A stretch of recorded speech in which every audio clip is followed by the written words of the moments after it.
6व्या म्हयन्यांत नाझरेत नांवाच्या गालिल्यांतल्या एका नोगरान देवान गाब्रिएल दुताक एके सोयरीक जाल्ले आंकवारी सोदची धाडलो. दाविदाच्या घराण्यांतल्या एका दादल्या लागीं तिचे सोयरीक जाल्ली. त्या दादल्याचें नांव जुजे आसलें आनी आंकवारीचें नांव मारिया. ती आसली थंय वचून देवदूतान म्हणलें, नोमान तुका देवाचे चड आपुरबायेचे सर्वेस्पर तुजें सवें आसा.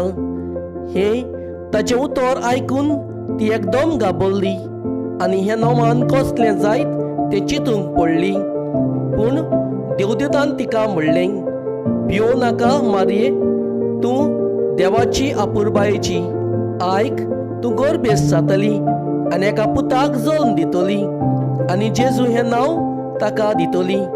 तो व्हड जातलो आनी व्हड तो देव ताका आपलो पूत म्हणटलो आनी ताच्या बापायक दाविदाच्या सिंहासन सर्वेस्पर देव ताका दितलो आनी तो जॅकोबाच्या घराण्याचेर सासणाच्या सासणाक राज चलयतलो आनी ताचें राज केन्नाच सोंपचें ना.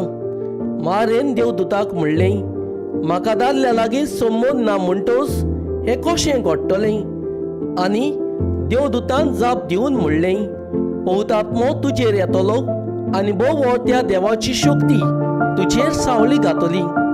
ह्याच खातीर तूं जल्म दिवची आसा त्या पवित्र भुरग्याक देवाचो पूत म्हूण सर्वेस्पर नांव दितलो.